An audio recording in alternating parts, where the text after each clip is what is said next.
What's up, guys? Today we're going to talk about total charge of your battery, right? How far does your battery charge? Depending on your wheel, you've got to determine voltage where it should be at full charge, right? So the Shermans are 100 volts. You've also got like 80 something volt wheels. You've got 60 volt wheels. You've got 150 volt wheels. But whatever it is, it should charge to what it says, right? So if it's a 100 volt wheel, it should charge to 100 volts. Mine actually charges to 101.4 at full charge every time. Since it was new, that's what it's been doing, and it still does. And some people, unfortunately, only get to like 99.5 volts when they do a full charge. Ouch. Ouch, guys. What are you going to do? Send it back, get a battery replacement just for that extra bit of charge? Or are you going to bite the bullet and just accept that you've been shysted and you've got less range than you should because you can't charge to 100%, right? What are you going to do? Like I said, mine charges to 101.4, so I'm far and above the benchmark. And I feel sorry for anyone out there that can't charge to where they should be. Bless their little hearts, right? I'm kidding, guys. It doesn't matter for shit. It means jack shit.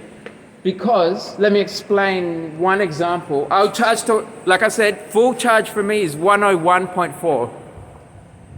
And then I'll go on this really short trip just to the shop and back, which is like literally probably 1 kilometer. 1 kilometer, and I'm already down to like 99.5, just after that 1 kilometer, right? And it's not because my battery has aged, like my battery is still as good as day one, basically. When it was brand new, I could get to the beach and back and still have over half a charge left, and that's a long trip. That's like 80 kilometers. It still does that, guys. Even after like, I don't know how, I think it's got like 25,000 Ks on it so far, and it still does the same. So my battery is basically indistinguishable from when it was brand new, which is awesome, isn't it? After all those kilometers and years of riding, it's still like the battery's in perfect health. So I expect these batteries to last a long time.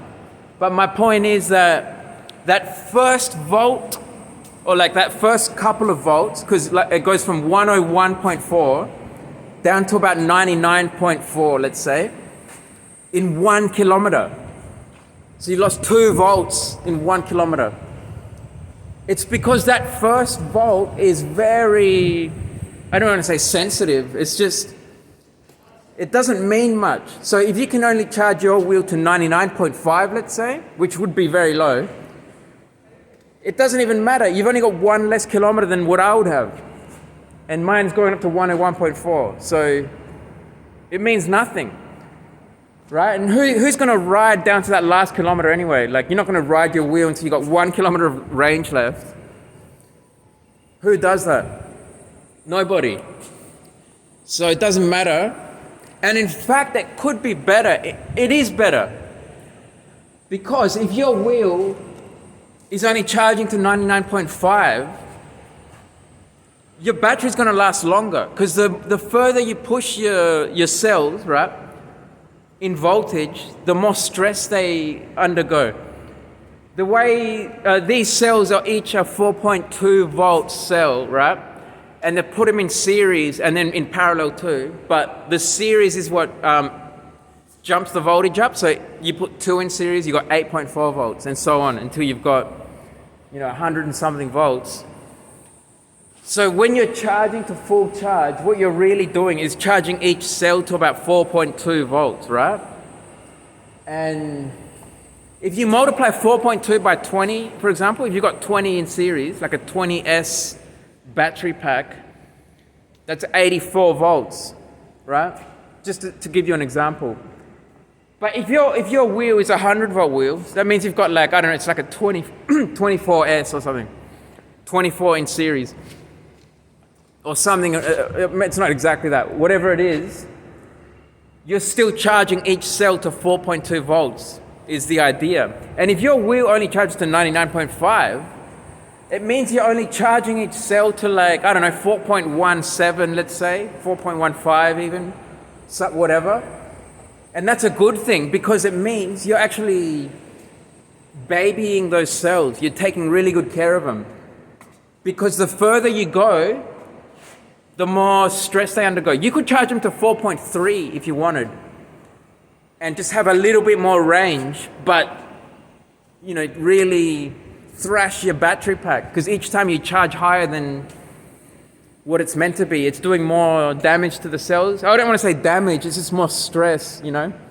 It kind of is damage, but they're designed to take those cycles. Like, they're rated for like 1,000 cycles, and then you're going to have a certain amount of degradation.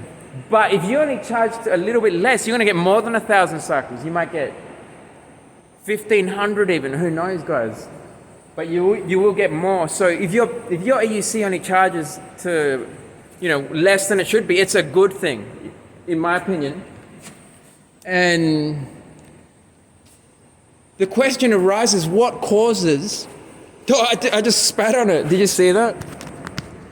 Oops. Anyway, what causes your EUC to only charge to less than what it should be? So like, you know, if it's only charging to 99.5, why is that? And I don't know, to be honest. Is it the cells themselves? Is it the BMS, which is like the little like computer kind of thing that takes care of the charging cycle? Or is it the charger? I believe it's the charger, to be honest. You know why? Because you can actually buy chargers that will only charge to whatever you want them to. Like, you could set it so it only charges to 95 volts if you wanted. You know, like when it's meant to go to 100, you could say, nah, just stop at 95. And so the charger can do that, kind of.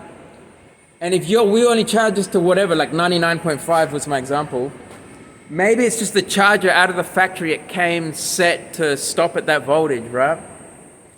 Where other people's chargers will go a bit higher. I don't know, to be honest, but what I said still holds, that if you charge it lower than other people, like whoever's charging to 101 volts is pushing their cells harder than whoever's charging to 99 volts, let's say. You know, the guy with 101 volts will get 1 more kilometer each charge, right? Which is irrelevant, because who goes down to the last kilometer, the final kilometer? You know, unless you're like in an emergency or something. You know, you might, you know, once in a blue moon, you might need that last kilometer, but it's pretty irrelevant. Whereas the guy with only 99 volts, his battery's going to last like 50% longer perhaps. You know, instead of 1,000 cycles, they might get 1,500. And as time goes by, the guy with the lower voltage is going to have more range eventually, because his battery is degrading at a lower rate. So after, say, 600 cycles, the guy that's going to 101 volts is going to have a certain amount of degradation, right? So now he's getting less range than from when it was brand new. But the guy with only 99 volts at full charge, his battery's in better health by that stage, because he's expecting 1,500 cycles before he gets like to his determined, you know, battery, you know, the total age of the battery, whatever, you know, the longevity of the battery. So after that 600 cycles, the guy with 99 volts might have more range just from 99 volts, right? The other guy, he's still charging to 101 volts. Like, even when your wheel is old, you still can charge to whatever you could when it was brand new, but it's just going to go down quicker, you know? So like, instead of getting 150 Ks of range, you only get 120, you know, as an example. Whereas the guy with a healthier battery, he's still getting closer to what he was when it was brand new. So yeah, as it ages, the guy with the lower voltage is probably going to surpass the other guy. And it makes me think that, yeah, I probably want mine to not charge so high. Like 101.4 is kind of, it's a 100-volt wheel, but mine goes up to 101.4. So pushing it a bit, but that's just how it came. And I've got two chargers actually, and they both do kind of the same. One of them goes a little bit lower. One is like 100.8, I think. And my other one goes to like 101.4. So I really do believe it's the charger now that I think about it. Because I've got two different chargers and they both go to different voltages. So there you go. If you really want your wheel to charge higher, then I guess you could probably buy a new charger and it should solve the issue. It's not really an issue at all. But I mentioned it because I've read on like Reddit, the forums, online, people like, just not worried, I don't know, they're like pissed off that they got a wheel that isn't charging to where it should be and they don't know what to do.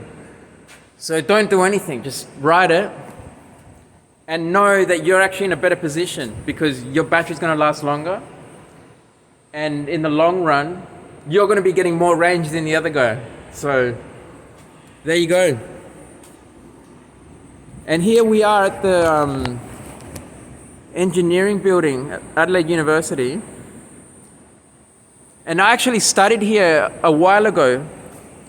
quite a while ago. Back when I studied here, EUCs were unheard of. But interestingly enough, my favorite subject of all was automatic control. And one of the most interesting things we did in that was designing inverted pendulums, which is basically like a cart on wheels that's controlled by a computer that's balancing a stick, like, let's say,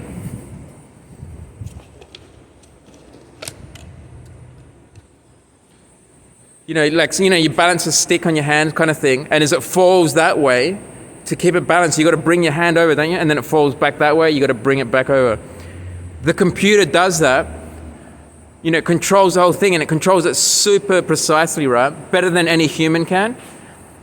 And that's what we did in this place, guys, back when I did engineering, and I found it super interesting, but I had no idea it had such a cool application, such as an EUC, because that's exactly what these things are. This is your cart, that's your wheel controlled by a computer, and the rider, when you stand on it, is the inverted pendulum.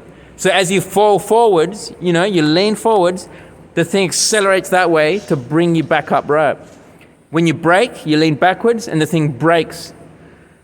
And it's the inertial forces that are in balance with your rotational tendency to fall over, like, how would you call that? It's like leverage. As you fall, there's leverage due to gravity, because gravity's pulling you down, so you're being levered down like a spanner kind of thing. But the inertial forces are in balance, so bang, it brings you back upright. And it's just so interesting, isn't it? Like, I can't believe we didn't know about these things back then when we were studying. Like, it would have just made the whole subject 10 times more interesting. Because we didn't know about any applications. We were just learning about these inverted pendulums, and it seemed like there was no real use for them. Maybe segways were around, I don't know, but no one talked about them because, segways suck. And yeah, I would love to, to be honest, we could have done a project making an EUC, right? Like, they're not that complex, to be honest. They're pretty simple things. It's a one-axis system, like a one degree of freedom system, basically. You go forwards and backwards. The thing either accelerates or it brakes, and that's it. I mean, the fork isn't a... it accelerates, which will pull the rider backwards, and when it brakes, it'll make you fall forwards, and that just has to stay in balance. Very simple things. But it's the reliability that needs to be focused on. So you could charge here too. See, I'm safe doing that. But yeah, that's it, guys. That's the video.